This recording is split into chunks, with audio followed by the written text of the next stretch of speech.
In my career, there were the physical challenges, freezing cold in the water, long patrols. That was easier to endure, of course, than the humiliation. But if you have convinced yourself, or if your core values are strong enough, then it's got to apply equally. Okay, I've been humiliated, this isn't good, but not going to give up.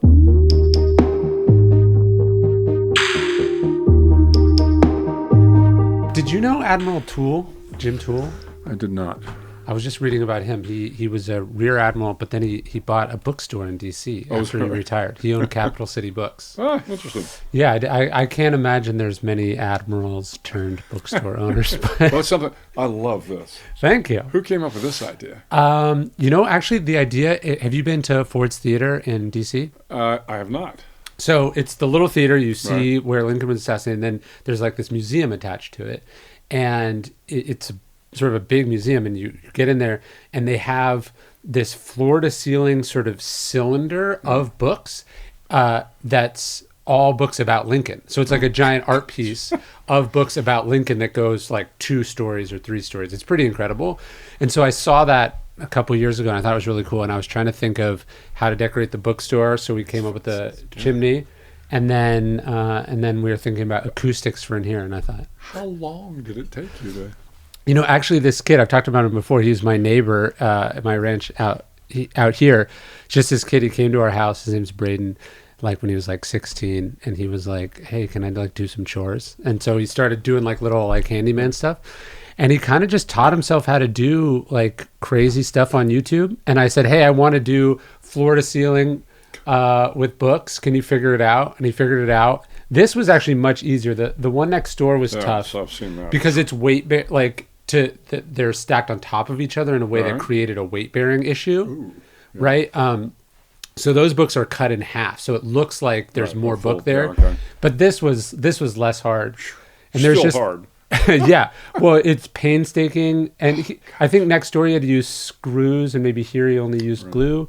But there's a company called Books by the Foot, and they just sell. So some of these are like books that I like, and books my friend sent me, and my publisher sent me a bunch of books. But most of these, you'll notice, are like women's choices in natural healing. They if you look too closely, it ruins this a little bit. But I see Michael Crichton. You got some, Well, they're books that were really Without popular remorse. at a time. I mean, so there's McCullough's John Adams, which is good. There's lots of good books in here, but then some of them are filler. The books. Charlie Wilson's War. Oh, yeah. But they sell books for like movie sets or like rich people's houses who suddenly they have like an enormous library that you never built. That's their specialty. Interesting. Yeah. Well, and I love your books, and maybe in 30 years when someone's buying books by the foot, after all the people that have read your books, it won't take up a lot of space because my books are only about this big. So I like that. I think there's something powerful about a book you can read in a short flight. Right. That's the whole idea behind it. It's and I've got a lot of friends that are writing books, and they want to tell. I mean, Sea Stories is my longest one because that was a quote unquote kind of memoir, but all the other ones I keep them small. In fact, for Wisdom of the Bullfrog, I thought it was too long relative to. What's like twice as long as the other one? It does. It's and I don't know how it got to be that long. I mean, I was like at the end, I'm like, how do I have that many words? I didn't want that many words, but.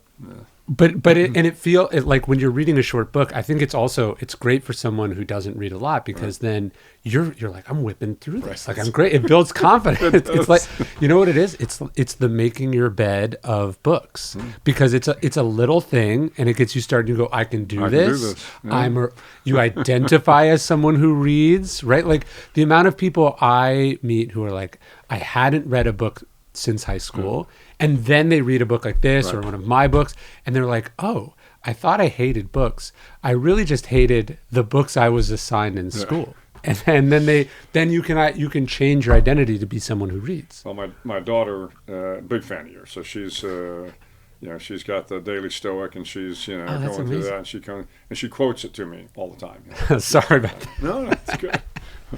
She's 32 years old, so it's it's been good for her. Was she a reader? Oh yeah, voracious reader.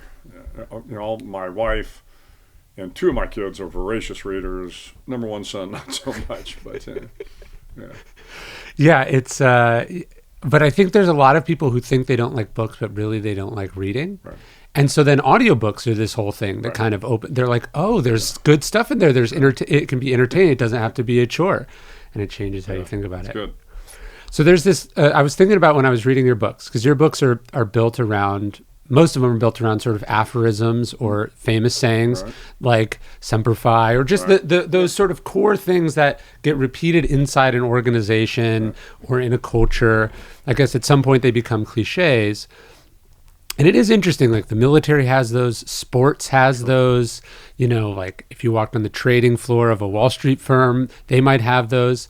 And some people kind of look down on those things. Like they dismiss them as cliche, or maybe even people in the organization, they're just like, oh, that's something we say.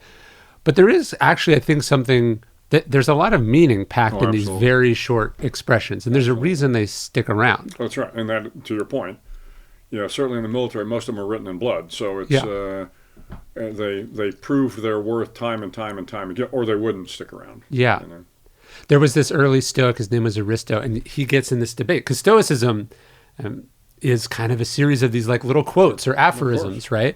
And he didn't like that, and he said these sayings. He said it's like advice from old women.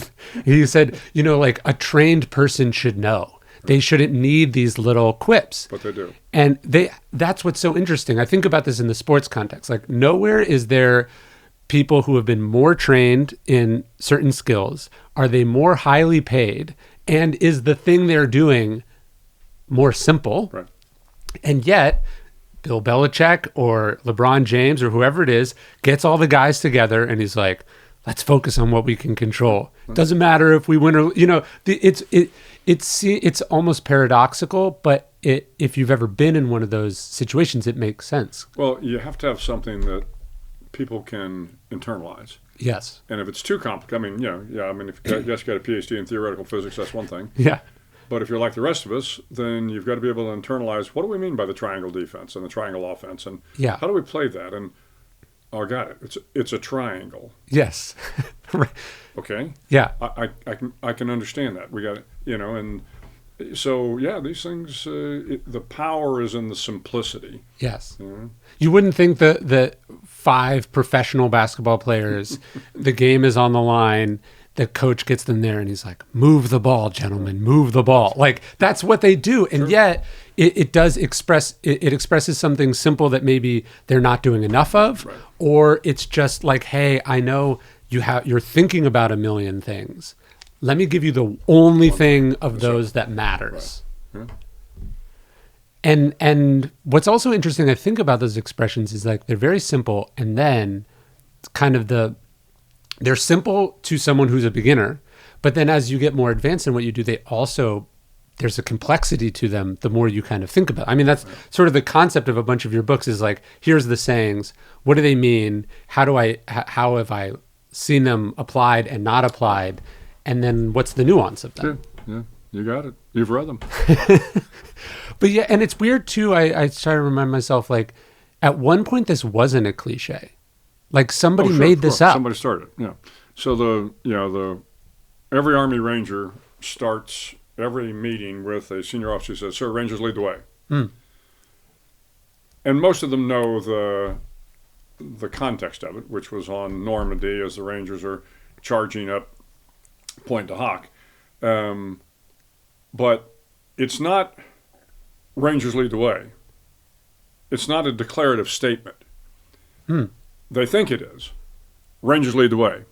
Right, like this is our identity. We're people who lead the way. Because there's no comma after Rangers. But in the reality, what happened was the guy said, Rangers, lead the way. And it means something different. Sure. Rangers lead the way means we're the Rangers, we lead the way. Yeah. As opposed to, I'm in trouble, lead the way. It is a little bit nuanced. And, Rangers lead the way was a call for help. Yeah. It was not a declarative statement that, the SEALs are the best, the Rangers are the best. But that's only from World War II. And yet is the foundation of every Ranger unit out there. Interesting. Rangers lead the way. Yeah, and like, the saying, thus always to tyrants, we're just talking about before.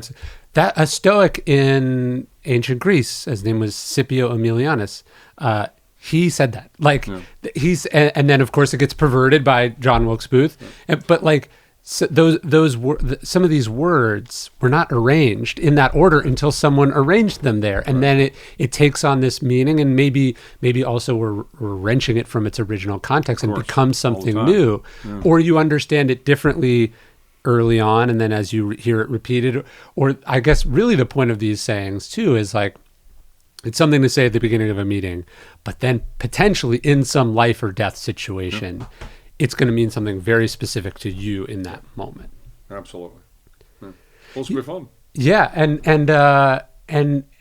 it seems maybe, I don't know, there's kind of this cynicism or this scorn that maybe people who are outside of the context of a certain culture have towards the things, or maybe someone who didn't appreciate being in it. But like there is kind of this, that seems very simple, or that doesn't seem like it means much, but it's to me the way to learn and the way to sort of articulate your values. Sure. I mean, you can take, to your point, you can take any sector of society. Yeah. And you find the people that are generally successful have learned to take complex ideas and make them simple, so that the workforce understands how to implement them, and so that it resonates with people. Yeah. You know? And that's, just do it. Yeah. What the hell does that mean? Right. I don't know. Yeah. But you know what it means. It means, okay, let's just do it. Protect and serve is a good one. Protect and serve for every cop. Yeah. So yeah, they have value to them. Yeah, and they can be so simple, and then a more complex sort of values of an organization can be built upon that. Absolutely. But without those, you're kind of leaving people to just wing it. Yeah. Exactly right. You have to have a framework. Yeah. What are some that mean the most to you? Well, I mean, it depends on in my military life, of course, as a Navy SEAL, you learn very early on it's about not quitting. Yeah. So it's this kind of never ring the bell piece. And you're going to have 1,000 opportunities in your career, in your life, to give up when things get hard. Mm-hmm. But as you go through SEAL training, you come away from it and you say, you know what, I could have quit, but I didn't. Yeah. And that becomes your standard in life. Mm-hmm. It's like they threw everything at me and I didn't quit. Yeah. So if life doesn't throw anything more at me than what they're throwing, I'm going to be fine. Sure. And, I mean, there were times in my career when I was just absolutely miserable. You're freezing, you're wet, you're hours in, someplace, and you say to yourself, am I as cold as I was in Hell Week? And if you go, I'm not. Okay, yeah. Well, the heck with it. Then you keep moving. Yeah. But it's also, one is the physical pain of going through training. Emotionally, you also say to yourself, hey, I was tough enough mentally to get through this point. Yeah. So whatever I'm happening in my personal life, I can get through it. Yeah. And in the SEAL training, you have a bell, and if you're ringing the bell, you sure. quit. So this has always stuck with me. But, I mean, to your point about sayings, I mean, you think about, Marcus Aurelius' meditations. I mean, they're all kind of... It's a bunch of aphorisms. That's kind of what it is, My father taught me this. My mother taught me this. This guy taught me this. Here's what's important, Yeah. Be people of integrity, Don't do this. Don't. All right, it's pretty simple, but it's who's speaking it that gives it credibility too. Well, what's interesting about meditations is that it's a series of aphorisms, but he's not doing it in the way that a typical leader or a philosopher or a general would do it, in that you're writing these aphorisms down for other people. Right. What's interesting is he's writing them for himself. Right. So it gives you he's writing down, he's reminding himself, you can live good anywhere. We're made, he says, we're here to help people or put up with them. Right. He's just saying these sort of things, and you can imagine that he's doing it in the moments when he felt like doing the opposite. Or he did the opposite and he feels bad about it, and he's like, hey, why did I leave this person hanging? Why did I lose my temper? Yep. It's sort of a debrief of himself every day. Yeah. I don't remember, how long did it take him to write? I mean, it's over obviously all of his campaigns, but what's I don't know the historical context of, was this written over 10 years, 20 years? We don't really know. Yeah. And what's interesting about meditations, like you mentioned the gratitude, that's at the beginning. Right. But we don't have the original. So that could have just been a later editor could have said, here's all the different places he thanks people. I'm going to move that to this. That makes the most sense. Right. There's 2 books that have a geographic location attached to them. And we vaguely know that they can sort of discern from certain mentions, like when wars happened or what was.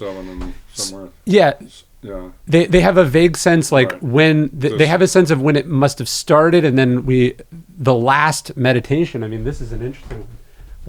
The last meditation, we know Marcus dies of the plague, or dies of some illness, and so the last entry in Meditations is, you've lived as a citizen in a great city.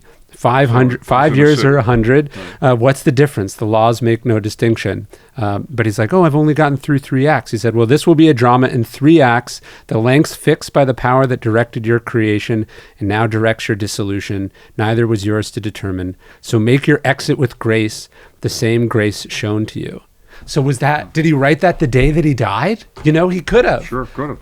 Or he was doing a pretty good job meditating on death, and it was years later and someone moved it. But it is interesting to think that we don't really know. We know he wrote some of it at Aquincum, which is this camp outside Budapest. He almost certainly did not do it, most of it from the comfort of his palace. Right, no, sure. Right. But... yeah, it's such an interesting book in that we don't know what it was for or who it was for, except for it seems to have done him a lot of good. Yeah, sure. It's journaling. Yeah. Did you keep a journal, or you weren't that? I wasn't that disciplined. Yeah.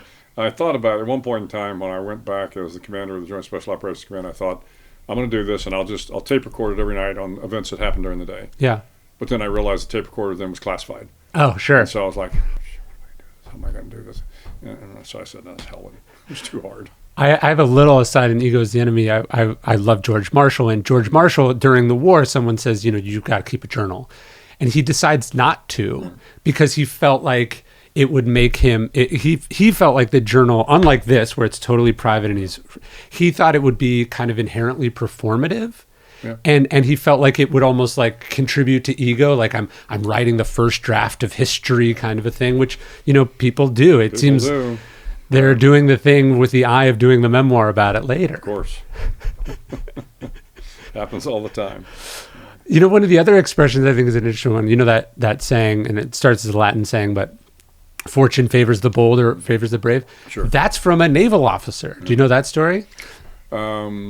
Remind me, and I'll probably remember. So Pliny, the elder, is a naval admiral in the Athenian Navy, and he hears there's been this explosion. It's the explosion at Pompeii, and his friend is trapped there, and he's like, we got to go rescue this guy.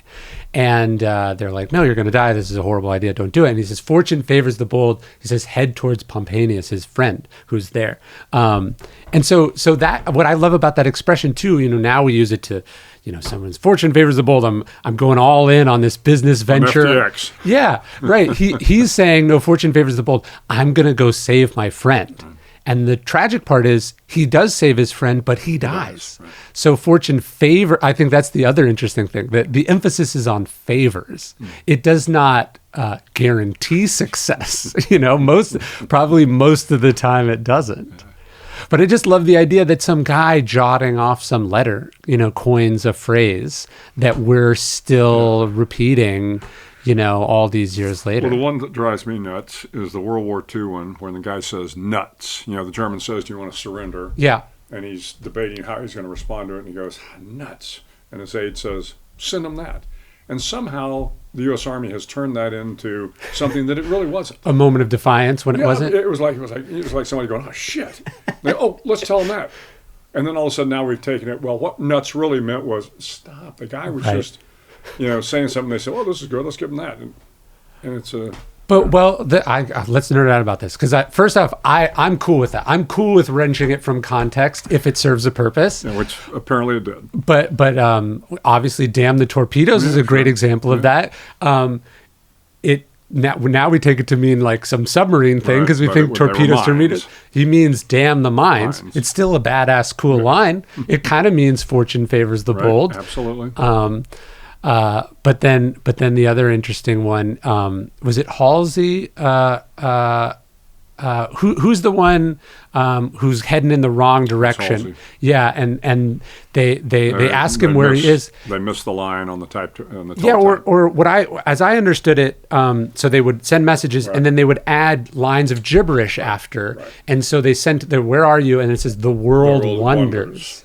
Right. And so it sent him into a depression and didn't come out of his stateroom for a couple of weeks, I think. Actually. Yeah. So for people who don't know the story, this general, this admiral's going kind of in the wrong direction. This big pivotal moment. They telegraph him, "Where are you?" And then the code would put gibberish on it to make the meanings confusing to code breakers, and said "The world wonders." And so it stained him with this kind of dereliction of duty, which he wasn't doing. But it's just a random set of. It's just a total horrible coincidence. But it is a beautiful phrase. The world wonders. Absolutely. All right. So there's another interesting Stoic thing I wanted to talk to you about, which is there's a Stoic named Posidonius, who's a sort of advisor to these different generals in ancient Greece. And towards the end of his life, he goes and he sees Rome's sort of notorious strongman. His name is Marius. Marius had served like the most as consul, but he's your like almost Shakespearean sort of never enough, power addict, bad dude. And Posidonius sort of writes this interesting kind of, he captures a formerly great man at his lowest point. You know, like all this power and fame and the fear that he struck in people, it's suddenly stripped away when he's a tortured, dying, broken man. Seneca said, Marius once commanded armies, but armies commanded Marius. You know, that he's the cautionary tale.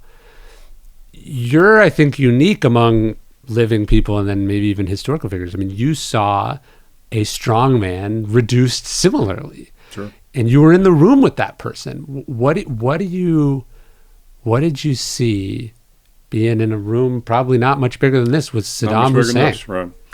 Yeah, the interesting thing about Sadam was, when we first captured him, he was, in fact, he continued to be kind of pompous and arrogant.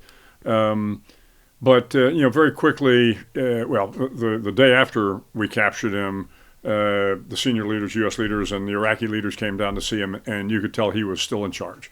Like I said, he was kind of telling these guys, "Hey, boys, sit down. Yeah. You're talking to Sadam Hussein here."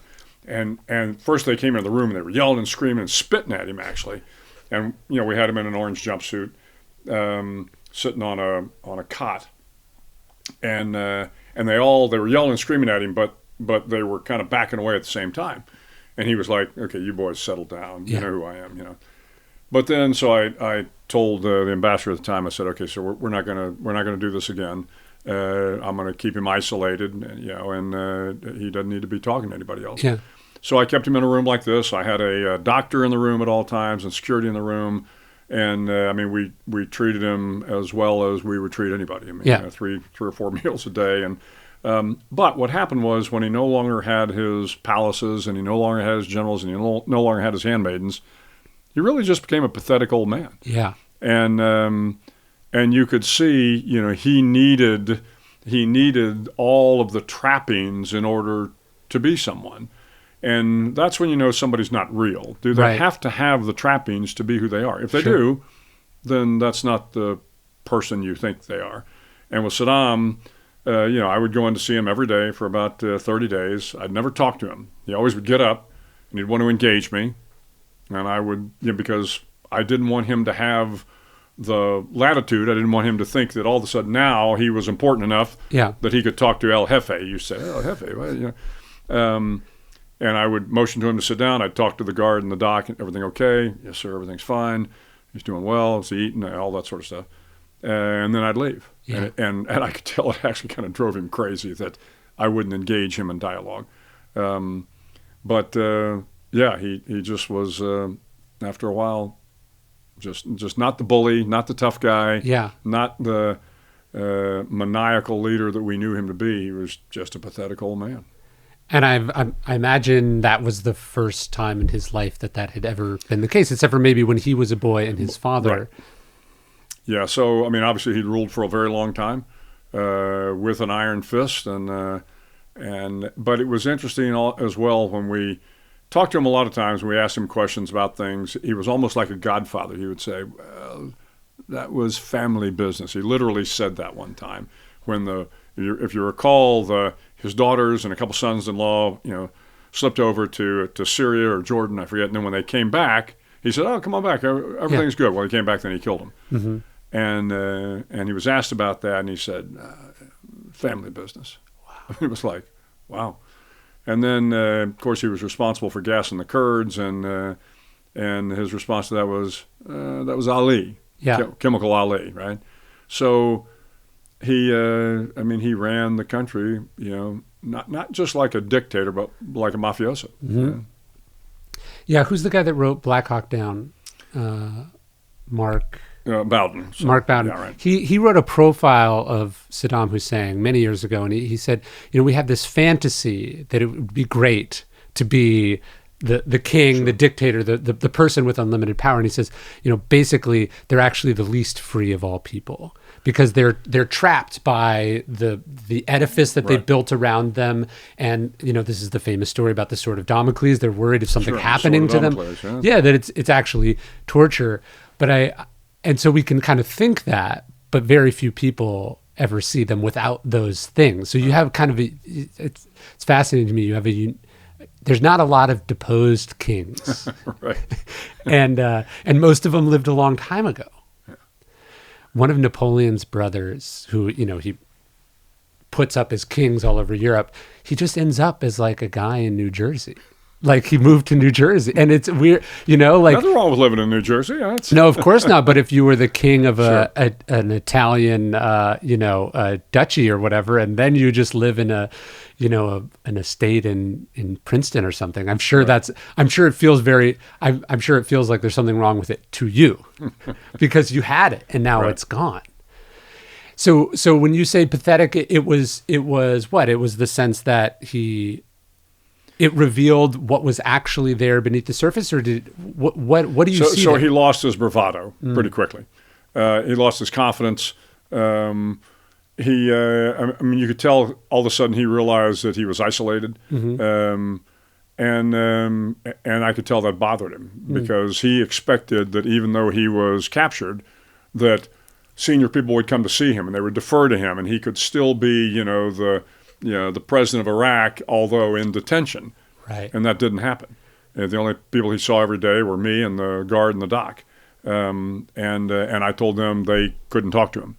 So I didn't allow him the latitude to engage them in conversation, even though they were in the same room, literally the distance we are, to your wall here. And that bothered him. I think we have this fantasy that there's karma, that the people suffer for the deeds that they do.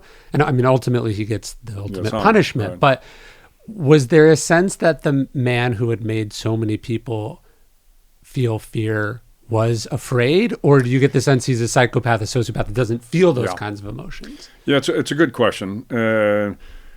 What I did find is at one point in time, I had him for about 30 days, and then unbeknownst to him, we were going to move him to the military police, who would eventually move him to the Iraqis. And I had been, we'd been treating him pretty well. Like I said, he ate well. We had docs looking after him, and that's all that sort of stuff. But I came into the very last day, and the last day I was with him, I engaged him in conversation. And I explained to him that, at the time, and I kind of knew how this was going to unfold, but I felt obliged to do it. I said, look, the Iraqis are still fighting, and they're dying. So, the Americans, the war's over. We've won, you've lost, but your people are still resisting. It would be great if you could just tell them to lay down their arms, and now we can begin, another chapter in the history of Iraq. And I said, look, you can be a petty dictator, like Mussolini, or you can really kind of go out and do something, noble. And he turned to me, and of course I had a translator there, and he says, would you tell your men to lay down their arms? And of course I knew the question was coming. Yeah. And I probably lied to him, and I said, I would if it meant saving my country. But of course, every military leader knows, if you're fighting for what you think is a noble cause, whether he did or didn't. Sure. And he said, I don't think so. And so he saw right through my ruse. But I said, okay, well, you're leaving here in 2 minutes, and you will not see me again. And where you're going will be a lot harder than where you are now. So you can either cooperate and that's when he got scared, because he didn't know what was coming. Sure. And again, we just sent him off to another cell with the military police, but he didn't know that. And the fear was absolutely there, because again, he didn't have his generals, he didn't have his army, he didn't have people that were going to kowtow to him. Yeah. He had American military police that were going to treat him like a detainee. And so, I immediately moved him. We only really moved him across the street to where the military police were in Bagram. But it was not as comfortable. He was in a cell as opposed to a room that I had for him. And so that, and then the translator who had been working with him went over and saw him every day. And the translator comes back on like day one, says, Sadam wants to come back. I said, no, that time is over. I imagine, other than the general existential dread, the sort of Damocles fear that all absolute leaders or corrupt people have, the idea of being exposed or deposed, that's probably the first time that he had felt that kind of fear in his whole life. Yeah. I mean, he'd had essentially ultimate authority. Yeah. And he could be as evil and as bad as he chose to be without any consequences. Yeah. And so, to your point, that invariably lasts for a while, but it always ends. And when it ends, it doesn't end well. Yeah, they say it's pretty up until the last 15 minutes for thugs and dictators and gangsters. You think you're getting away with it up till you don't get away with it, and then it's usually not so great. And I think that's what Postonius was saying. This guy was this incredibly powerful, everyone envied him until it was all stripped away. Right. And then you face that final mortality or that lack of, the humility that we all face at the end, where we're all equal. But I think this is, the lessons that you put out in your books, and this, the nature of being Stoic, of course, is this recognition that it is about honor and dignity and humility and dealing with tough times in a way that shows that you are the right person. Yeah. And again, as we were talking about with Marcus Aurelius, whether you are an emperor or whether you are the handmaiden, cleaning the stalls, it doesn't make any difference. That's who the good people turn out to be. Yeah. If you have surrounded yourself with things that do not serve the public good, as again he talks about in Meditations, you want to do what is good for the people. If you're not doing the things that we know to be good behaviors, honest, noble, honorable, humble, respectful, sooner or later, the edifice will crumble, and what's left of you, if you haven't been that person, will not be standing very tall. It's easy to skip over it, but Marcus Aurelius has the same power that Saddam Hussein has. Absolutely, that's my point. Yeah. But he lived a good life because he tried to live the Stoic life. Yeah. In all the best. Now, he wasn't always successful. I mean, he wasn't a perfect guy. We know what his shortfalls were. But in general, he was part of that epic time in Rome where it was, Pax Romana for a very long time. And he may have been the last leader, I guess, that really kind of represented that era, I think. Well, yeah, there's this... Because his son comes after him, right, who just is a disaster, as I recall. Well, that's what I was going to say, right? Like, you have these 5 emperors in a row. None of them have a son, so they choose their successor, and it's this sort of accidental process. Not accidental, but it's a quirk in history where you don't get bad absolute rulers for the most part. And then Marcus hands it to his son, and then we revert to the rule that absolute power corrupts absolutely. And yeah, you think ultimately, I think this is true at the individual level. It's certainly true at like the highest levels of being a head of state, which is you get to the place where no one can really tell you what to do. You're in control of your own life. And there needs to be the final check and balance inside whether it's a constitutional monarchy, a democratic republic, or just you as an individual, is what does your individual conscience or set of virtues or values allow you to do or not? The Stoics say, you have to command yourself first. Of course. And, Marcus has that, and then other people find themselves in that position because their parents or a coup or, they're elected for it. And if they don't have those values, it does seem to corrode and corrupt remarkably quickly. Remarkably, yes. And again, and I've seen it with Sadam. I've seen it with, lesser autocrats and authoritarians and people that are just, happens in middle managers too. Happens in middle managers. You're right. It's so if your north compass isn't aligned properly, eventually, again, all you have to do is take a look at the companies around, whether it's FTX or Enron or Lehman Brothers or universities that are chasing a championship, but their recruiting policies are not right, or they let doctors get away with things that they shouldn't, and et cetera, et cetera. It never ends well. Yeah. And yet we continue to seem to learn the same lessons again and again. In Meditations, he says, be careful that you are not Caesarified and stained purple, because the emperor wore the purple cloak. Right. And I've got to imagine in military circles, the stars or the bars, they can change a person. Yeah, absolutely. You like to think by the time the person gets to that point in their career. So, for me, it was 26 years into my career, then I get my first star, but it does change you. I mean, because you have kind of excelled probably past the point where most of us thought we would ever get to. But it is also humbling. Yeah. And you need to take it with a little bit of humility. Yeah. That's great. You are now an admiral, but there have been a lot of admirals before you. Yeah. And you got to be an admiral because of the men and women that you served with. Sure. Because I always tell folks, look, you get made a general and an admiral because of the soldiers and the sailors that served you. They're the ones that make you successful. And if you don't treat them well, if you're not the servant leader they expected, if they don't have confidence in you, if they don't respect you, it's going to be reflected in the work that goes on in the SEAL teams, in the Special Operations Forces, in the infantry, pick something, and you're not going to be successful. Yeah. When if you don't respect them, right, and the power that you are holding in trust for them, then you wrongly think that it's about you, that you're special. I think Fox Connor's advice to Eisenhower is something like, always take the job seriously, never yourself. Right. I mean, that's a common refrain as we were talking about earlier. It is one of those things that you have to be careful about.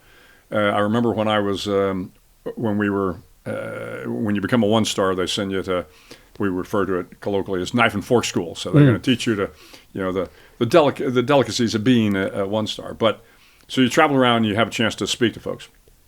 And we traveled up to Northern Command, and there was a 4-star admiral that was there.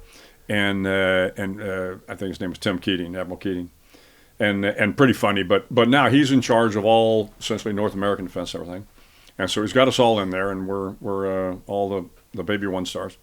And he says, "So, ladies and gentlemen, let me tell you how this is going to go."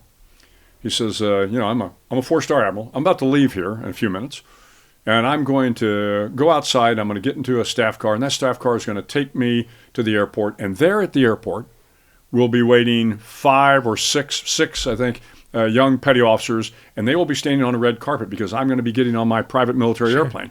And as I start to walk up, they will pop to, they will salute, and I will walk through this. I will get on my G5, and I will fly to Andrews Air Force Base. And when I land at Andrews Air Force Base, as I'm getting off, another 6 sergeants will line up on the red carpet, and as I get off, they will salute me. I'll get in a staff car. I will go to the Pentagon." And so he goes through this whole thing.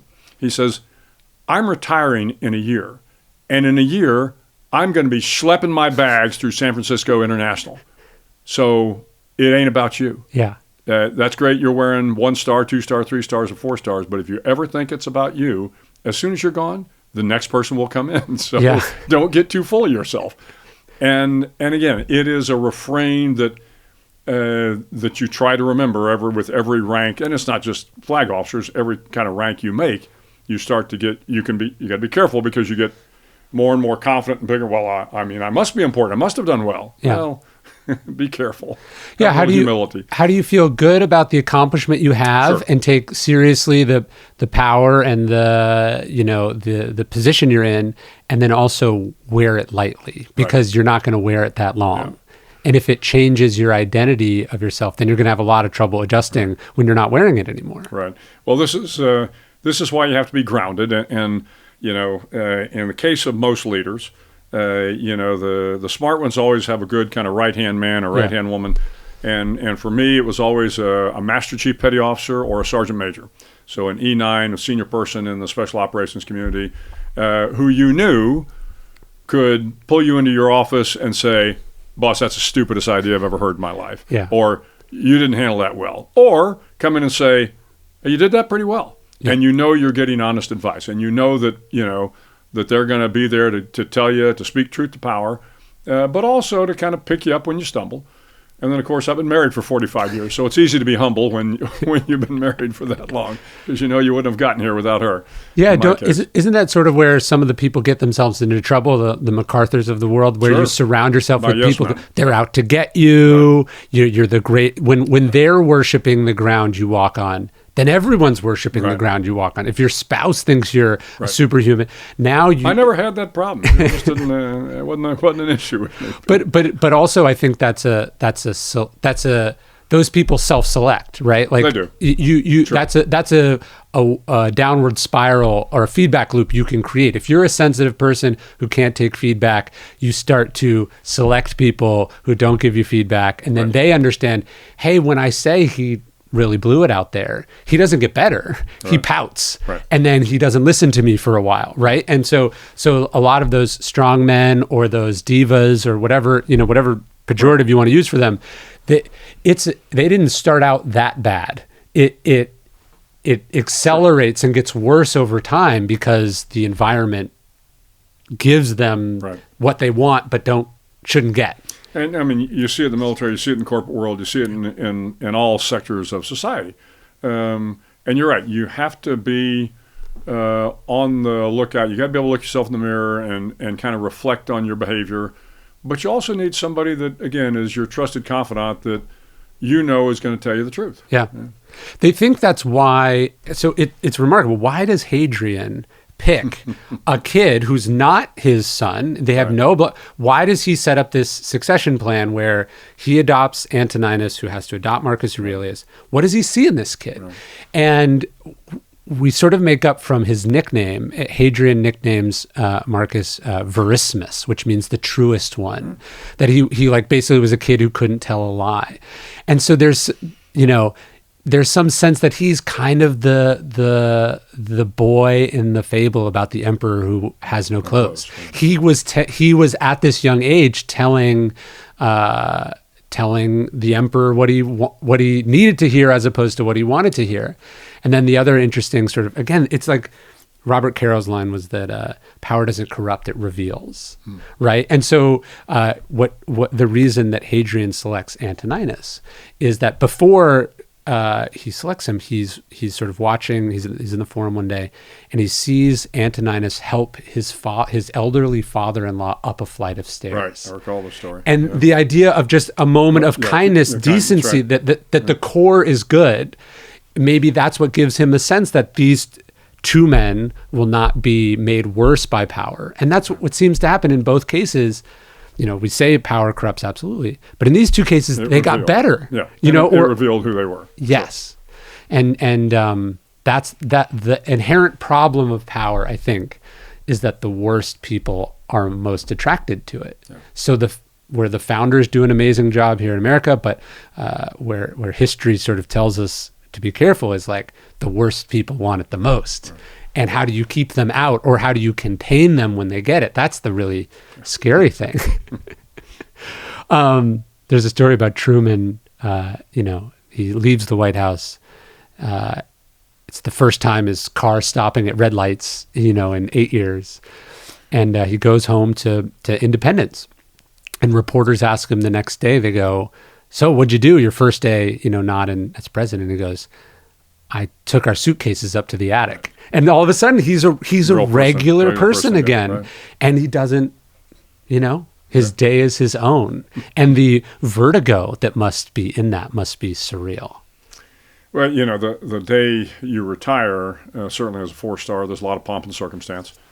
And but back to Admiral Keating's point, as before the retirement ceremony, you're driven up. In my case, I was down in Tampa, and you've got a security detachment. You've got people out there, and they're all congratulating you and all this. And then after the retirement ceremony is over, you go out, and your security detachment's gone. Yeah, because you're no longer important. They don't need you to be secure anymore. Need you to be secure. So you're like, my wife and I came out. We were looking for we refer to it as PSD, personal security detachment. And I'm looking around, and there's one guy in a car. They're going, kind of waving at me, going, over here, sir. And I'm like, oh, yeah, that's right. Yeah. Is that my Uber driver? That's gone on to the next guy. Yes. And again, it's an important reinforcement of the rank you held was positional. Yeah. And again, that's not to say, not to reflect on the fact that you were not worthy of it, but that's gone. That's behind you. Now you got to move on. And you're not as important as you thought you were. If you have been stained purple or Caesarified, sure, then you're like, who am I? Right. But if if you're Truman, you're like, I put the suitcases away, and I'm gonna go read a book this afternoon. If you know who you are, then you can adjust for it. But if who you are has been, if you wake up and you're like, I'm the best-selling author, well, eventually, invariably, you are not that, right? And so if your identity is tied up in the ephemeral external accomplishment, what happens when it goes away? Athletes talk about that. They're like, wait, I have to book my own flights? Like what is that?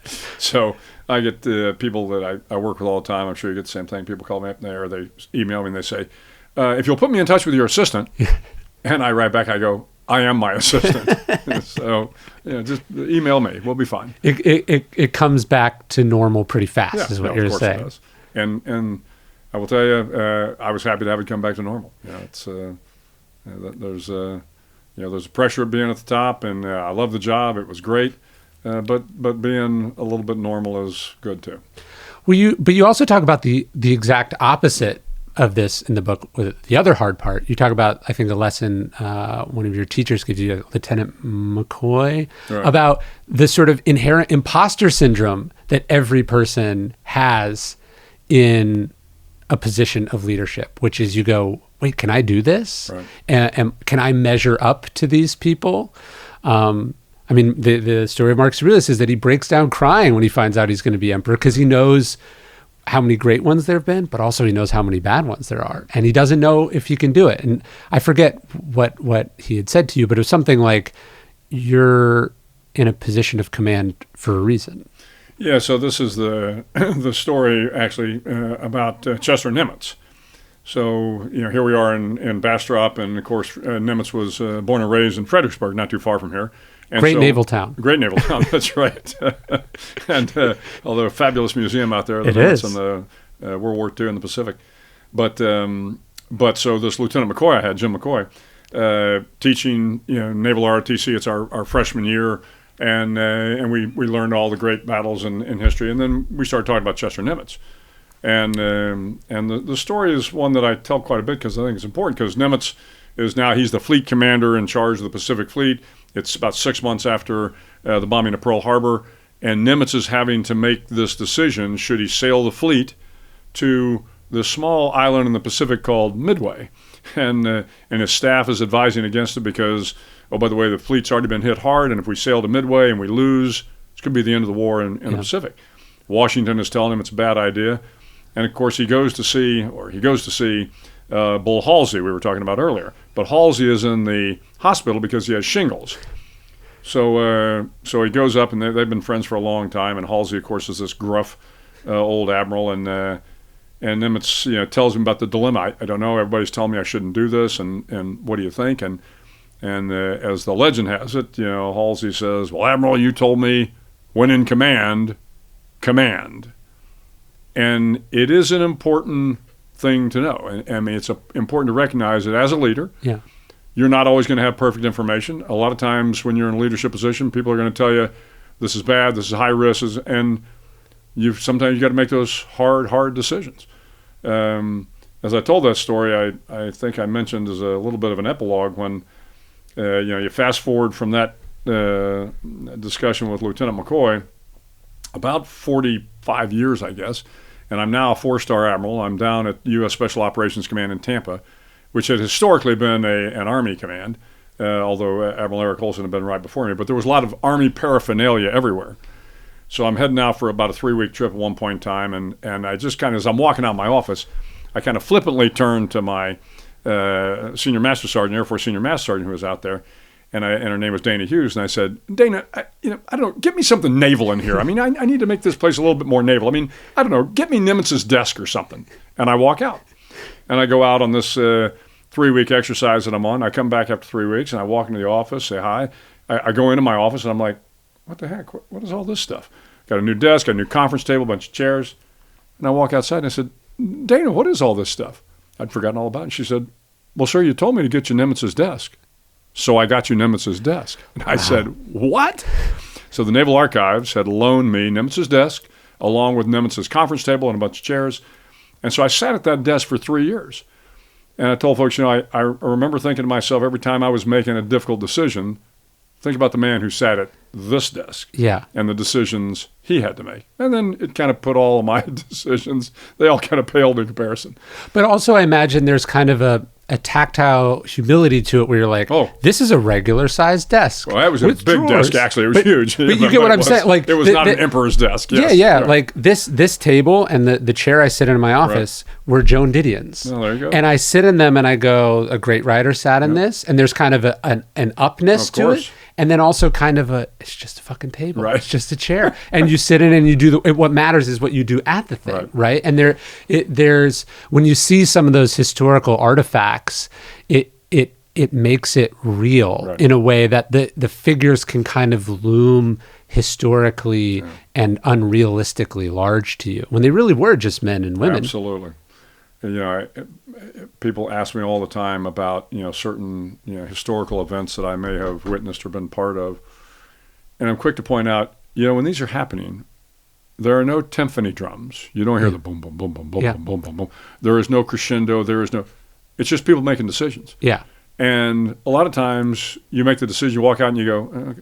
You don't think that all of a sudden this is a moment in history. In hindsight, I mean, it's not to say that sometimes you do. Yeah. I mean, I can remember when we received, where I was in the White House, and we received word that we were going to invade Iraq. And Dr. Rice, Condi Rice, came out and kind of told the NSC staff president made this decision. But once again, there's no orchestra, no timpani drums, no. The decision was made, and we all kind of went back to work and said, okay, well, now we got to get to work. And it was the humanness, if that is a word, of it. There wasn't huge grandeur. Nobody was wearing purple robes. They were people trying to make the best decision they could. Whether it was a good decision or not, it was not something that, again, came with a lot of drama.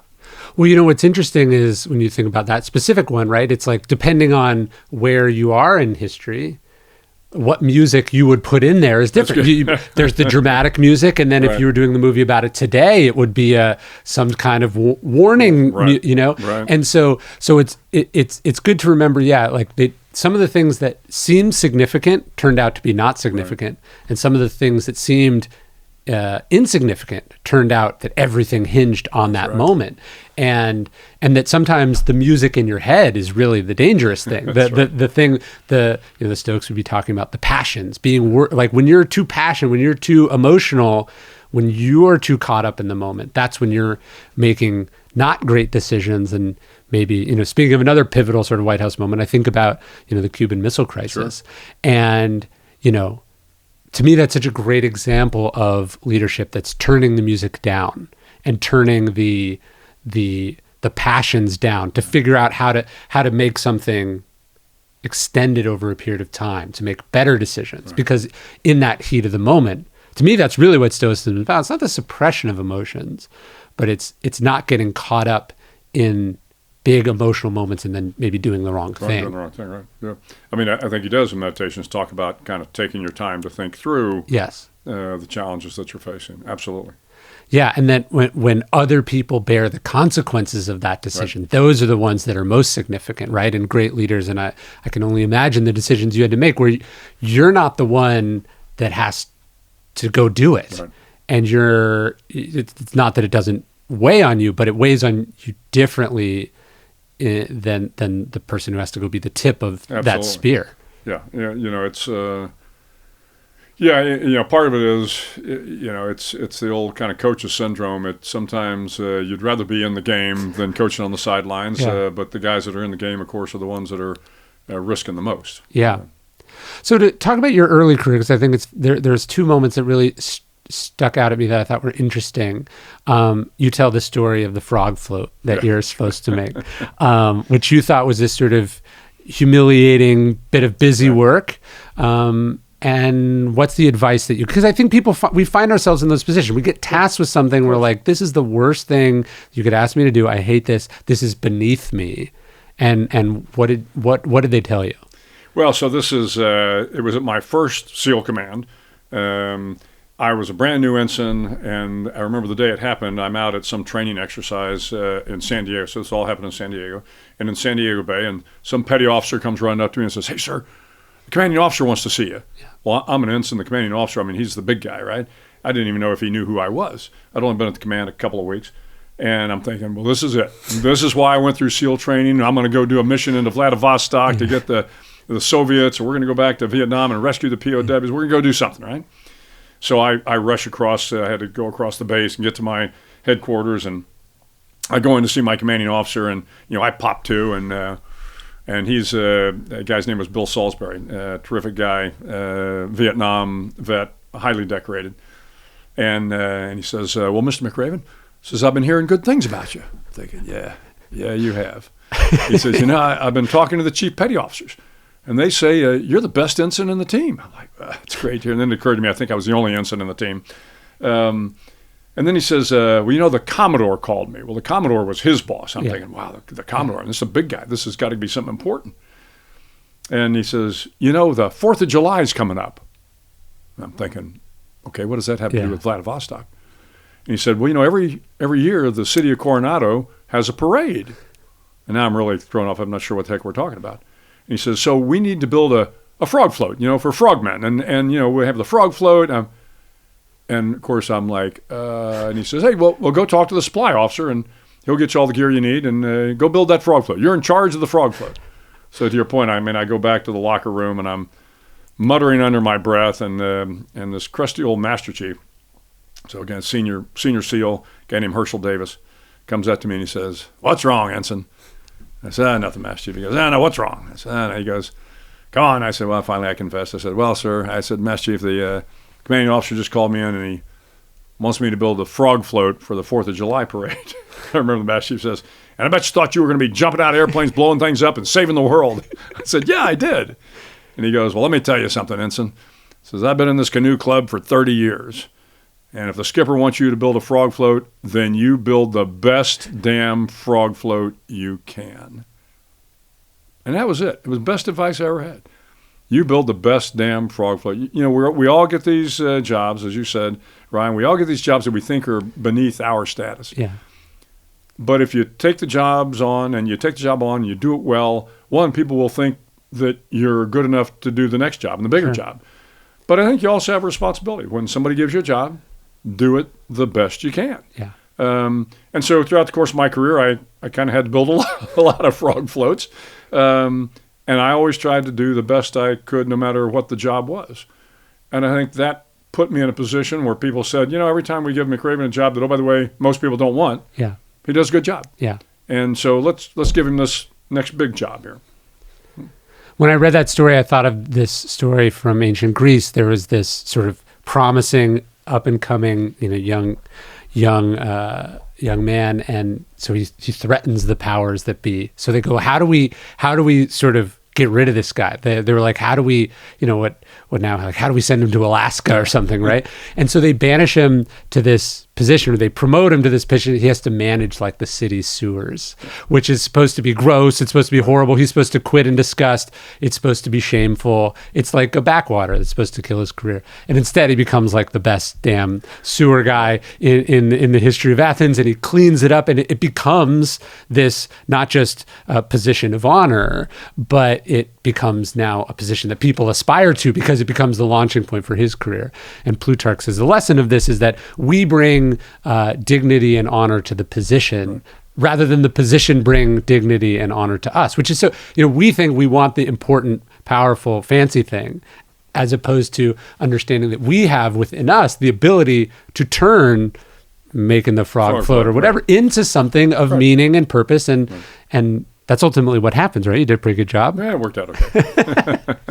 The other one that I thought of, do you know the famous exchange between Admiral Rickover and Jimmy Carter? There's a number of them, but which one in particular? This is so when he's being interviewed by Rickover to work on nuclear subs, he's sort of trying to get the sense of this young kid, and he asks Carter, how'd you do at the Naval Academy? What were your grades? And Carter's sort of listing off all these accomplishments. And he's like, this is where I stood in my class. These are my grades. And this is how great I was. And, Rickover sort of nodding along. And then he goes, but did you always do your best? And Carter says, instinctively wants to answer, but then he decides to be honest, and he goes, you know what? No, I didn't always do my best, because he's thinking of times when he, got asked to do this project and he phoned it in, or there was extra credit and he didn't do it, or, and so he goes, no, I guess I didn't always do my best. And then Rickover says, why not? And then he gets up and leaves the room. And that sort of haunts Jimmy Carter's whole life. So that question of like, if I was asked to do it, if I'm doing it, why not do my best? Right. And if you're not going to do your best, why do it? And I think that's when I try to think about opportunities that I had or things that I go, yeah, I didn't always do my best. And why? I should have just not done it, or I could have given an extra 8%, and who knows where I'd have ended up. But this all also stems from, again, my parents were part of that kind of greatest generation, and my father was an Air Force officer. My mother was a East Texas school teacher. And I remember my grandmother, who was from Grapeland, Texas, she would have things, and one of them was always, hey, if you're going to do a job, do it well. Yeah. And my mother, there were a lot of times my mother, when I was a young teenager, would give me jobs to do. And I remember one of them was washing the windows in the house. We lived down in San Antonio. And, frankly, I'd do a half-baked job at it, and she'd come out and go, it's not good. You missed this, and you didn't do this. And she'd keep me out there until it got done. And then she would, when I finally got it done to her satisfaction, she would say, you could have done that the first time around. Yeah. You could have put the effort into it, and I know you don't think these windows are important, but they're important for our home. And when I give you something to do, I want you to do it to the best of your ability. Yeah. And again, I probably, like Jimmy Carter, didn't always do things to the best of my ability, but I remember my mother being kind of disappointed in me that I didn't wash the windows to the best of my ability. And that was probably, more of a wake-up call than just, not doing the work. It was, you don't want your mother to be disappointed in you. Well, when we were talking earlier about these sort of the slogans, the credos, the mottos, the sort of values, it's interesting to me, having now been able to I've studied it. Obviously, I've gotten to speak to some of these different institutions. When I am exposed to an institution or culture, whether there's a sports team or the Air Force Academy or the Naval Academy or Rangers or something, and you see these really bedrock values get taught, like repeatedly, just beaten into someone until it becomes part of who they are. I do feel a kind of a jealousy, because like you'd say, like in the civilian world or the secular world or whatever you want to describe it, there isn't a lot of that, right? There's a lot of teaching of like almost the opposite, not just by example. I just mean that there's sort of a tearing down of old ways or old things, but not like I don't, other than maybe, the occasional sports team, I don't remember anyone really giving like those things. And I'm writing about whistleblowers in the book I'm doing now. And was talking to this man. He's an Air Force officer, and he was talking about how he was in this position where he became a whistleblower. And I asked him why, and he goes, well, at the Air Force Academy, he's like, I'm a graduate of the Air Force Academy, and I swore an oath. Oh, sure. And the sincerity and the earnestness with which he said that, like it was like he had this kind of higher obligation that a normal person doesn't have. It struck me as so simple, but also so profound, and something that I don't think most of us get. Well, and to your point, we all that are members of not just the military, but generally the federal government. I mean, the congressmen and senators and folks that work in the office of the president, we all raise our hand and we swear allegiance to the Constitution. I, William H. McRaven, do solemnly swear that I will support and defend the Constitution of the United States against all enemies, foreign and domestic. Yeah. That I will bear true faith and allegiance to the same. That I take this obligation freely, without any mental reservation or purpose of evasion, and that I will well and faithfully discharge the duties of the office upon which I'm about to enter. So help me God. You say it enough times because you do it for every reenlistment, for every soldier, for every sailor, every airman, every Marine, and it is important. And it is important that when you do these reenlistments for these soldiers or officers, is that they understand the nature of the oath. Yeah. And a lot of times before you do that, you talk about why the oath is important. And so it doesn't surprise me that your whistleblower, had that, just emblazoned on his heart. Yeah. Because it's why you serve. Yeah. And it's probably easy to sort of fast forward through the oath as it's a part of the thing, but to sort of be steeped in those values. Right. And I think maybe that's why I took to Stoicism, is that it was the first thing outside of religion that was like, hey, here's like a guide to living. Here's here's a code that has worked for people in the past. That was something I was struck by. A lot of the codes you talk about in the book, how many of them are like, I am inheriting a legacy or a culture, and I won't let it down. Right. And the power of deciding to be part of a tradition Well, I think that is actually what draws a lot of young men and women in. Yeah. They love the idea of tradition. They love the idea of camaraderie. They love, when you think about, 247 years of the United States military, there's, that pales in comparison to some European countries, but for us, that's a lot of tradition. Yeah. And it's the longest one. It's the longest one, longest serving democracy, right? But the traditions are important, and we reinforce those traditions. Everything between the color of the stripes on the Marines uniform to pick something. Yeah.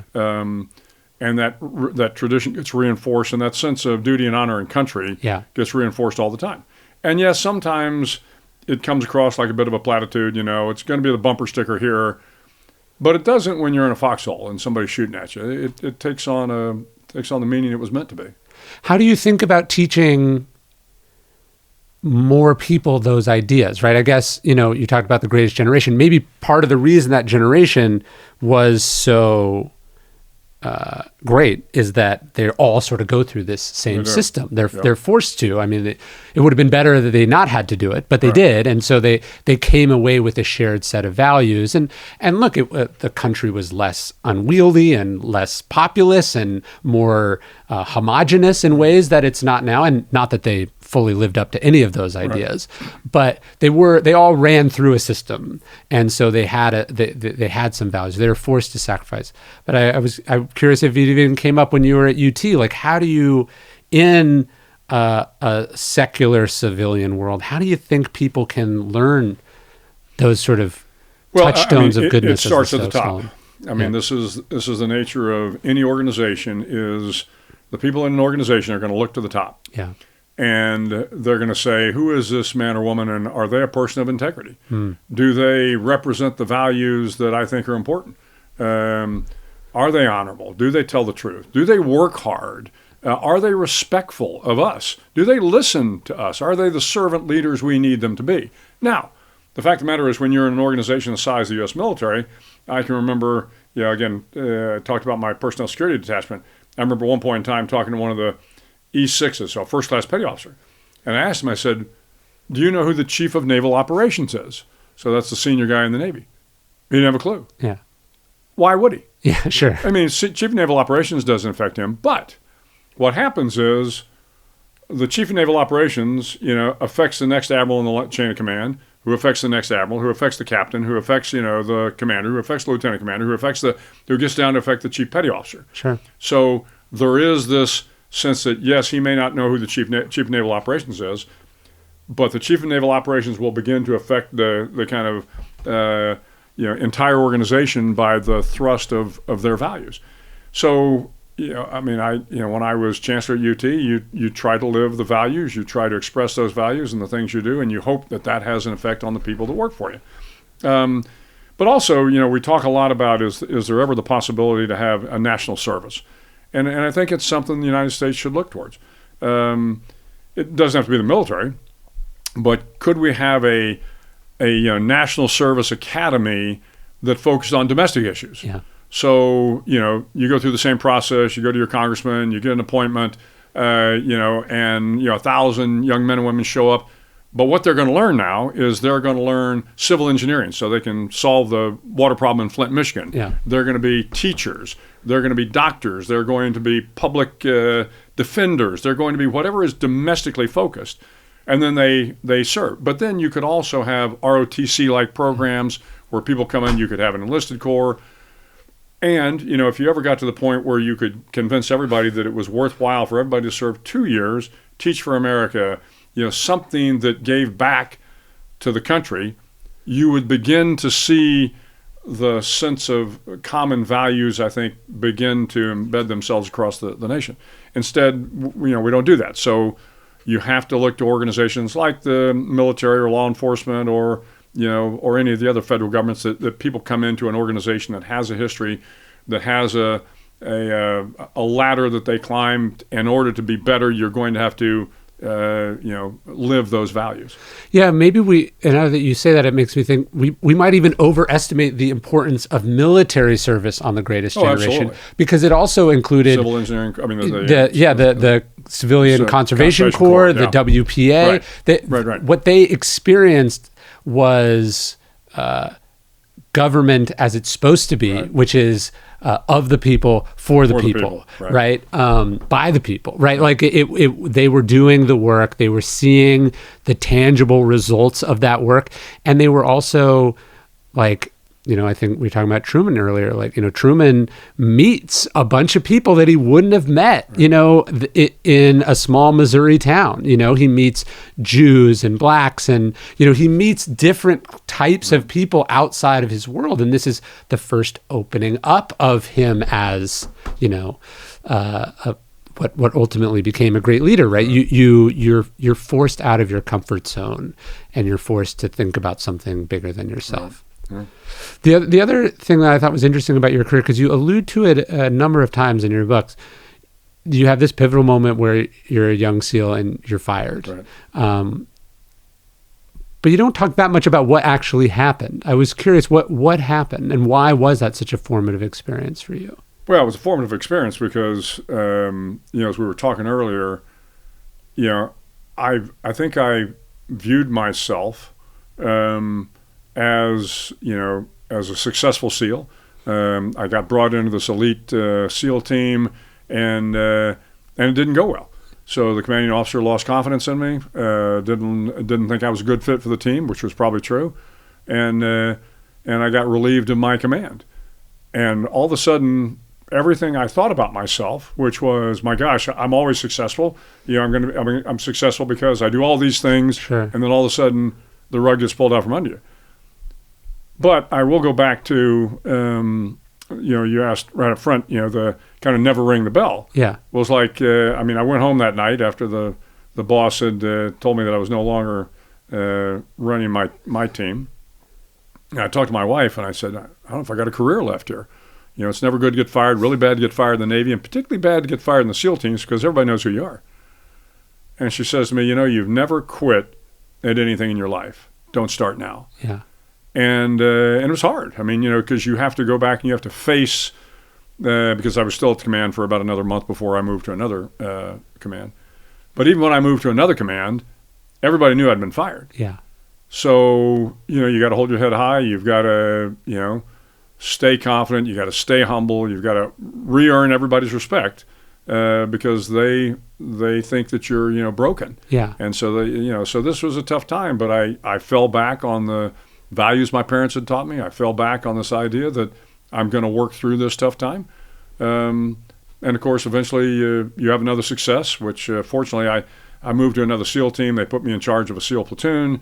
I almost immediately went on deployment. It was a wonderful deployment. And the next thing you know, I'm back up and running again. It's interesting when we talk about resilience, how people can be really resilient in one way and maybe not in another. Oh, absolutely. So, I think about some of you talk about this a lot in Sea Stories. When I think about the sheer, in some cases, literal hell that you have to go through to be a Navy SEAL, and then it's like, well, now I have to quit because people might think now I'm embarrassed in front of my friend. Like you know what I mean, the sheer physical endurance you had, and then we get tested in this other way, which is I'm humiliated or I screwed up or someone lost confidence in me, and then we're like, I don't know if I can take this. Well, that's, as I was mentioning earlier, the thing about this never ring the bell is, in my career there were the physical challenges, freezing cold in the water, long patrols. That was easier to endure, of course, than the humiliation. Yeah. But if you have convinced yourself, or if your core values are strong enough, then it's got to apply equally. Okay, I've been humiliated. This isn't good, but I'm not going to give up. Was it a fair firing? Do you feel like you deserved it? It was. Anytime you're the commanding officer, you're the ultimate arbitrator of whether or not a young officer is doing what needs to be done for the command. He didn't think I was doing it. So I guess from his standpoint, it was fair. From my standpoint, hard to tell. Even to this far away, I could have done a lot of things better, and there's no question about it. Well, and the reason I ask is that sometimes resilience, it's not just, enduring physical pain or the blows of fortune. Right. Sometimes it's enduring injustice or unfairness or just all around assholes, how just, I think sometimes we are most devastated when it feels like we didn't deserve it, but we never deserve it, Yeah, and but I can tell you, there was part of me that said, I could have done better. There was part of me that felt like it was a little bit unjust, but I would say it was probably 50-50. Interesting. So, some of it I thought was unjust, and some of it I thought, I probably could have done a better job. Was it like a clash of leadership styles, or? No, it was basically a clash of leadership styles. I was, as he later said, I think in an article, I was too straight to be a good special operations guy. They were a little bit more freewheeling, a little bit more, and again, I'd been raised, a little differently than he had, and so again, it was really just a class of leadership styles. And that's a lesson I think every young person who's inserted in a company or an organization or a system finds is you clash with the people above you because they're too conservative, they're too slow, they're too this or that, and you go, well, I would do it differently, but you're not doing it. And the ability, it's this tension, between sort of biding your time, paying your dues, and then also we wonder why the next generation of leadership sort of isn't the clean break that we want. It's because how do you think they got there? They were steeped in the old system for 40 years, and now you're expecting them to be some radical rule breaker. That's a tricky balance for young people. It is. I mean, it's do you go along to get along, or get along to go along, so that you can continue to advance. There were just some things that I didn't think were at the command, and I wasn't prepared to go down that road, and that's a road he needed me to go down. And so, again, we had a parting ways, but I will tell you, it was never acrimonious, as a lot of people think. He sat down, we had a good conversation. I wasn't happy about it, obviously, but at the end of the day, I recognized he was the commanding officer, and and we crossed paths a number of times. Later on in our careers, he retired. I don't know soon thereafter, but it was never acrimonious. Yeah, I talked when I gave a talk at the Naval Academy a few years ago. One of the things I talked about is this tension that, especially in the military, but I think in all organizations, right? They want to make you part of the team. They want to make you a team player. They steep you in the culture and how we do things here, how things have always been done. And then they also want people to be independent thinkers, right. To do the right thing no matter what. It's like we expect a certain thing, which is the definition of leadership, which is a moral compass and a business or a sort of where things are going compass, and then also this like intense conformity on top of that. And then we wonder why there's ethical scandals. We wonder why people see things coming and they don't change fast. And it's this tension between we want you to be a team player, unity over self, and then we go, but of course, never obey an unlawful order, always do the right thing, put the country over your career, etc.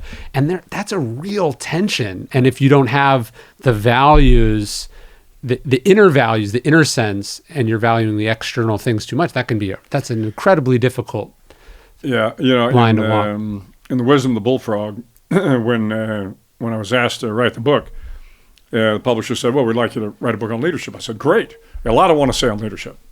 In fact, I had so much to say I couldn't figure out how to frame the book. And as you know, you got to kind of have a frame first before you begin to put the meat on the bones. And I struggled for a long time. And then I started thinking, well, how did I learn leadership? What was it? And I think I tell the story in the book about when I was a young ensign, again, same early command.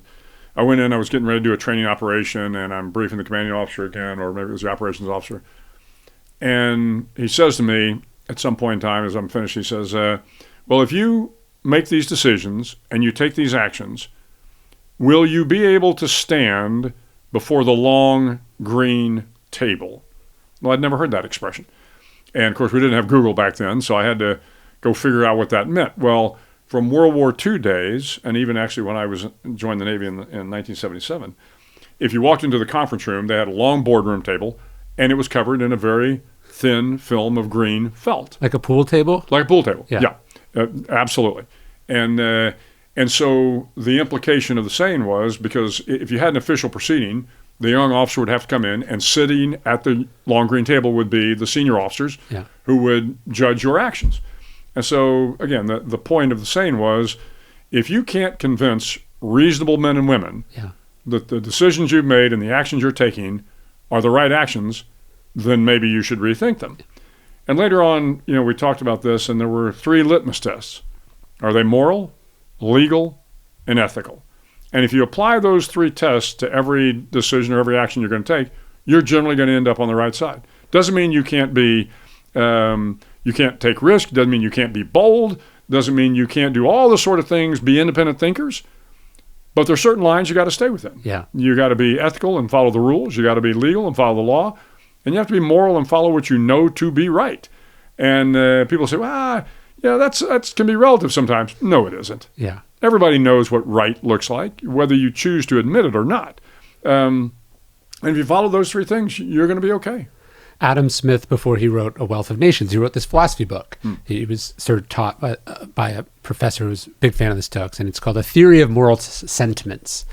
And one of the tests he has, which I thought of when I heard your thing about the long green table, he says, pretend there's an impartial observer on your shoulder. Like if there's just a regular, reasonable person watching what you're doing, could you sell it to them? Right. And what would they think?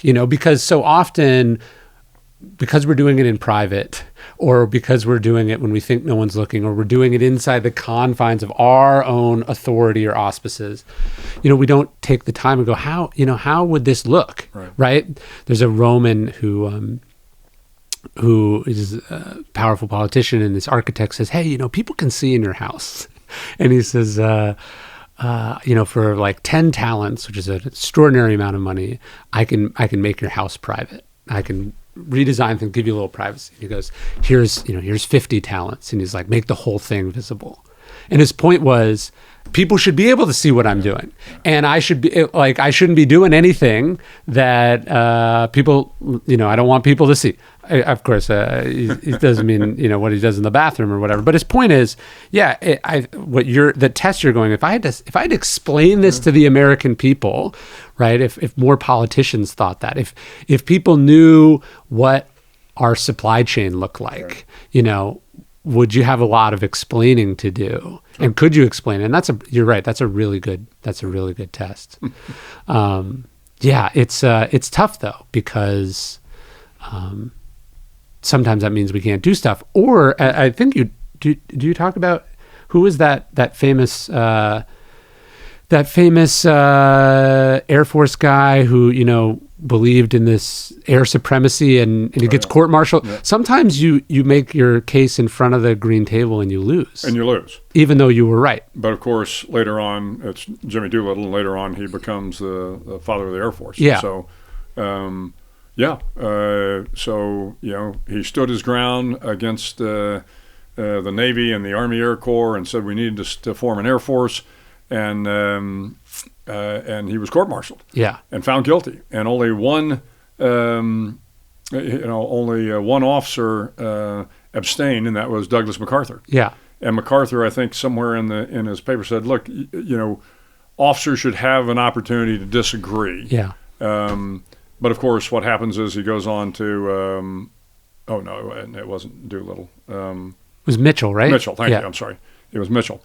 And of course, fortunately, he'd made friends at some point in time with FDR, and when FDR becomes president, FDR brings Mitchell in, and of course decides that they're going to invest in an Army Air Force, and the rest is history. And Mitchell becomes the kind of father of the modern Air Force. Right, but it's like sometimes you could take the story of can you defend it in front of the green table and go, well, if they say it's okay, then it's okay. Right. And if they say it's not okay, then I was wrong. And I think history is replete of examples of people who did really bad shit getting cleared, and people who did really good stuff. The injustice. Sure. I gave a talk to the Joint Special Operations Command. I was doing a talk on the Four Virtues. It's important to remember Jackie Robinson was not only a veteran, but he was dishonorably discharged. Right. He was court-martialed, right, for something he was told to go to the back of a bus when that was illegal, and he defends himself, and he gets sort of basically brought up on charges, and he goes before his version of the table, makes his case, and they kick him out anyway. Mm-hmm. He had to know inside he did the right thing. Sure. And so it's this. I think the green table is metaphorical. Oh, of course. Do you know what I mean? It's your conscience that you're really making that appeal to, or your parents, or some higher authority. Well, and of course, in Billy Mitchell's case, again, there's some nuance to this, of course, which was, Mitchell not only stood his ground, but he was really went after publicly the Navy and the Army and D.C. And so it was. He kind of got outside his lanes, which is really why they court-martialed him. I don't know. They court-martialed him for a number of reasons. But in the end, he felt passionately enough about it. He saw that war was coming. And so Mitchell realized he had to make a stand. Now, he probably could have been a little bit more delicate in how he did it, but who knows? As I said, in the end, he ends up being on the right side of history.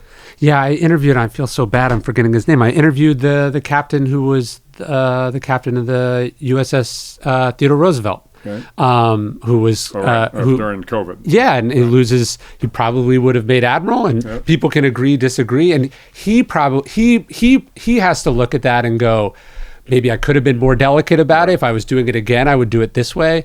But it's also like, did I more or less do the right thing? Right, you know what I mean? In the heat of the moment, in life, since none of us are perfect people, we're not going to do it perfecly. But were we largely on the right side of it? Was our heart in the right place? Is maybe a way to think about it, right? Like no one's going to be perfect, and that's certainly true for whistleblowers and rule breakers, et cetera. Is like groundbreaking thinkers is that. They tend to rub people the wrong way, or they challenge vested interests in a way that even if they're right in a way that's politically inconvenient, or they air dirty laundry. And that's I think if you have to be able to sleep with it at night. Yeah, and I'm sure he sleeps just fine. Of course. These are it is hard sometimes to stand up to the conventional thinking, to stand up to your bosses.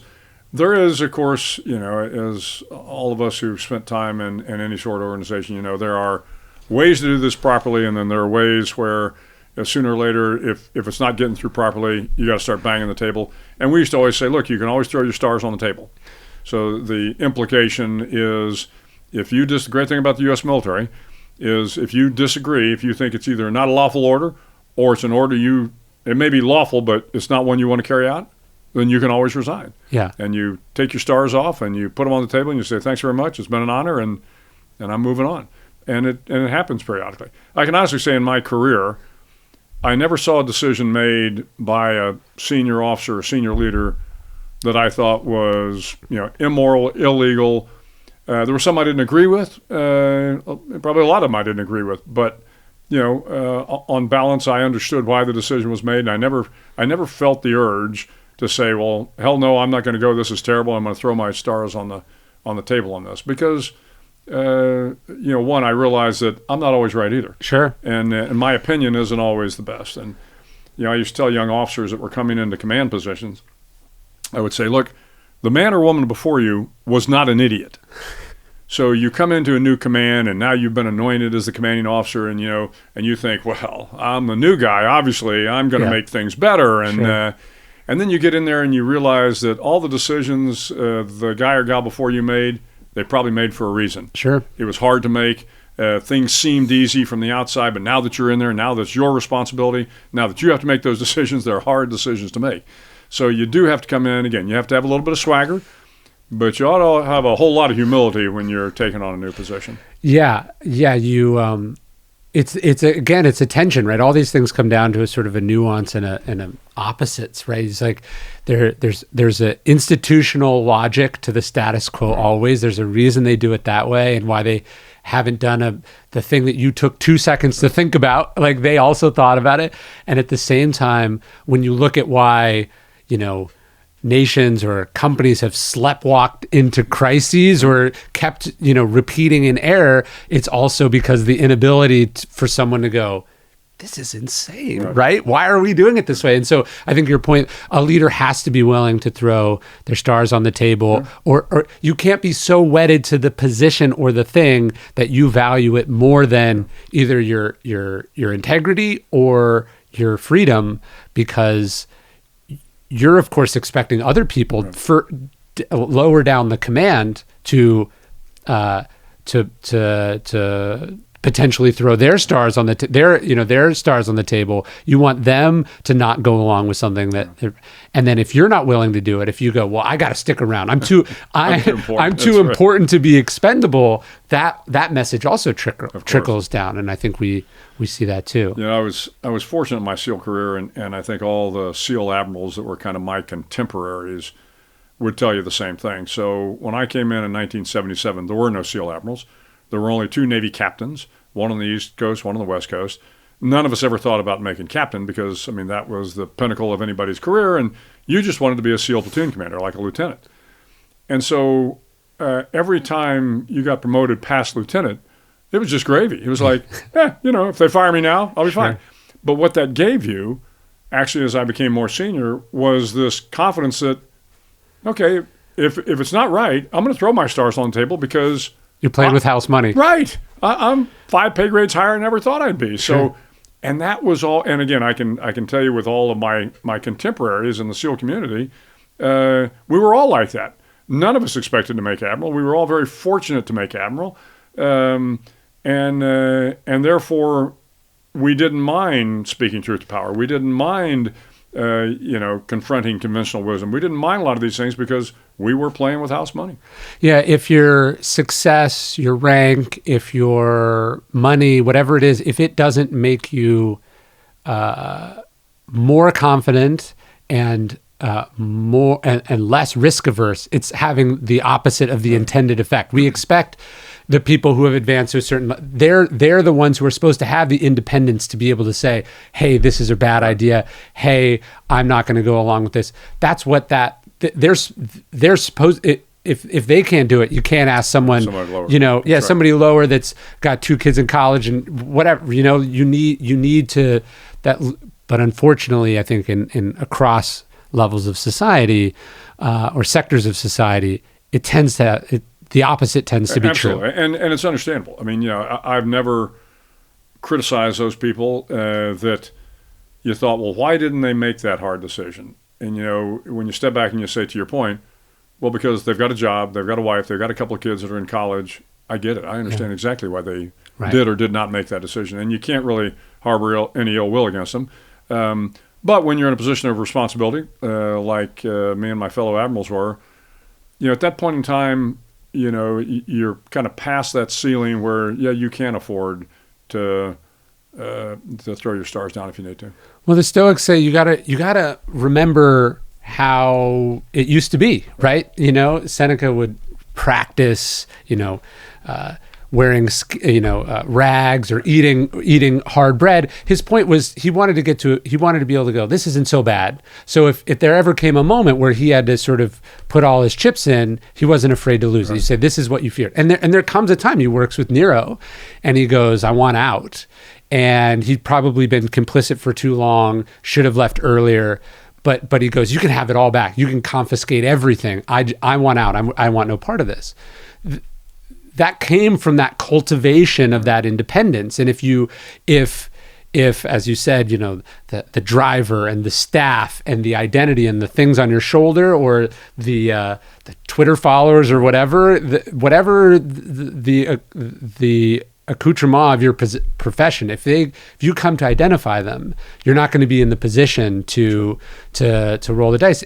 When the reality is, like, ex-senator, ex-congressman, like I interviewed Adam Kinzinger, it's still a good life. You know what I mean? They don't end up under a bridge somewhere, right? No, like, that's right. you got to be willing. Got no complaints. Yeah, you've got to be willing to say, this isn't worth it. I accumulated this credibility, or I have this conscience for a reason, and this is where I draw the line. That's what leadership is. Right. Well, Admiral, thank you very, very much. This was amazing. Oh, well, thanks. My pleasure, Ryan. Good to be here. And what a fabulous bookstore you have here.